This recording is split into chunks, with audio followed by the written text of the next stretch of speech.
I'm here to talk to you about a growing threat. You probably heard about it on the 5 o'clock evening news, maybe the National Institute of Health website, or maybe you had to go to register to a new hospital and you've seen this little checkbox on a form. Either way, an increasing topic of interest in medicine is methicillin-resistant Staphylococcus aureus. Now you're probably like, what did she just say? Methy, huh? Staphylo. It's okay. The name just refers to the fact that bacteria can develop antibiotic resistance. However, pharmaceutical companies have developed more than one way to kill a bacterium.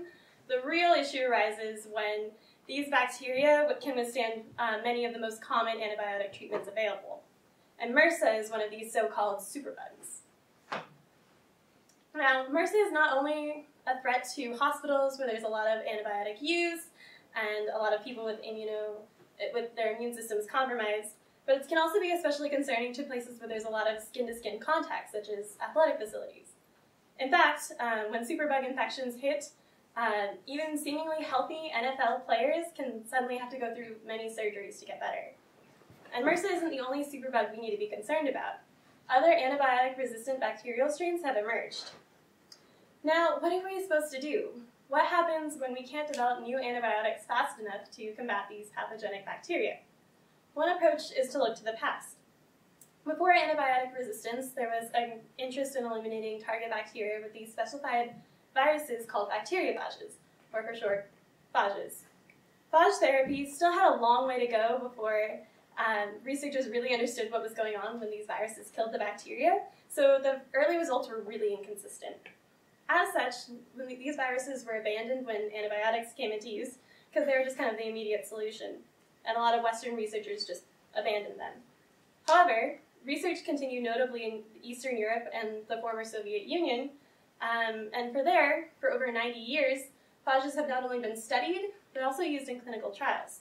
And they've had some pretty stunning results. For instance, bacteriophages only target their specific bacterial strains as opposed to some of these broad-spectrum antibiotics that we see today, which can disrupt these non-pathogenic bacteria in the body.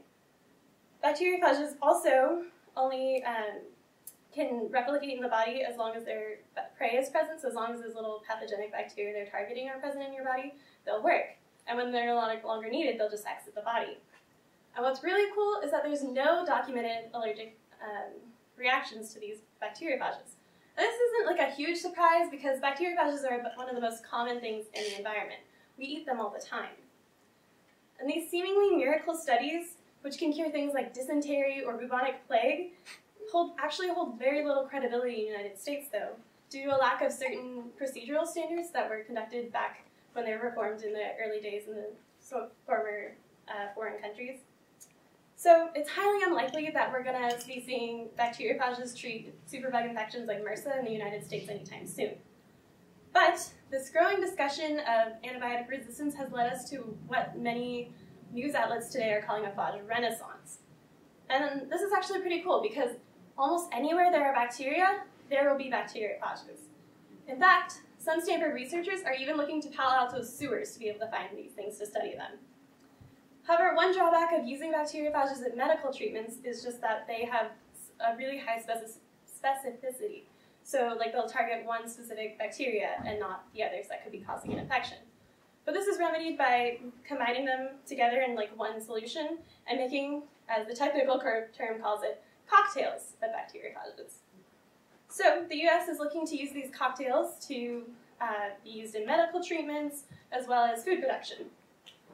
And what's really cool, too, is like even if they don't ever make it to fruition in the United States to be used as medical treatments, we're still finding new bacteriophages all the time in the environment. And they're leading us to find never-before-discovered genes, which is pretty cool.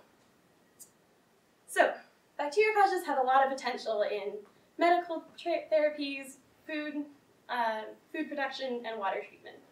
And almost anywhere you want to eliminate bacteria, essentially. However, one obstacle that really hinders the continuation of further research with bacteriophages is the negative connotation that they have. For instance, many people equate microbes with pathogens, which is not the case.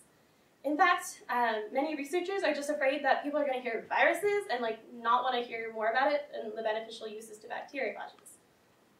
Essentially, though, they're really important because they can lead us to further research, essentially, can lead us to combating bacteria, especially those superbugs that threaten to harm even the healthiest people we know. Thank you.